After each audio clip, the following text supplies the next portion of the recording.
নিজে অসুখ মরে একটু ডাক্তার থাকবেন না, একটা ট্যাবলেট কিনে খাইতে পারি না।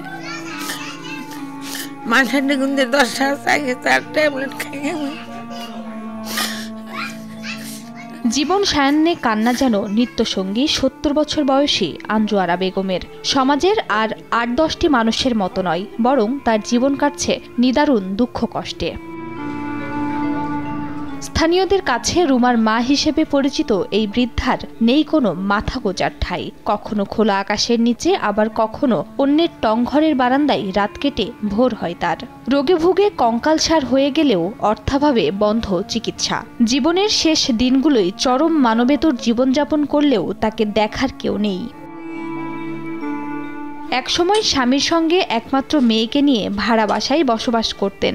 বছর ২০ আগে মেয়েটির বিয়ে হয়। ১৫ বছর আগে মারা যান স্বামী। এরপরই আঞ্জুয়ারার জীবনে নেমে আসে চরম দুর্দিন। চর এলাকায় স্বামীর কেনা এক টুকরো জমি থাকলেও অর্থাভাবে তুলতে পারেননি ঘর। সেখানে চালহীন এক ঝুপড়িতে প্লাস্টিক কুড়িয়ে জমা রাখেন। সপ্তাহ অন্তর তা বিক্রি করে চলে জীবিকা, কিন্তু বিধিবাম অসুখ আর বয়সের ভারে এখন সেটিও আর হচ্ছে না।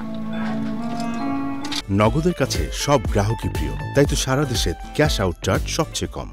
এদিকে আশ্রয় না থাকায় গত ৫ বছর ধরে অসহায় এই বৃদ্ধার রাত কাটে স্থানীয় শহীদ বেদিতে। বৃষ্টি হলে ঠাঁই মেলে পাশের দোকানের বারান্দায়। দিন শেষে এভাবেই প্রতিটি রাত কাটছে এই বৃদ্ধার।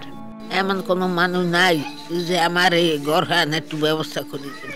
আমার আছে এখন, আমার হিন্দি খেতাইবে কামে সেই মানুষ আছে। আগে তো বাসা বাড়ি কাম করছি, আর এখন তো এই বুড়ো ফাইলে পড়ছি, পর হেয়া পারি না। এখন তো ওই বাঙ্গারি তো খাইতাম, হ্যাঁ তো পাশার খাই হাত ভাঙ্গিয়া হ্যাঁও গেছে। এখন নাই কোনো কুল আমার, এখন পেড়ে নাই ভাত, লেঙ্গে নাই কাপড়, নাই ঘর। এর সেই শান্তি আছে বাংলাদেশ।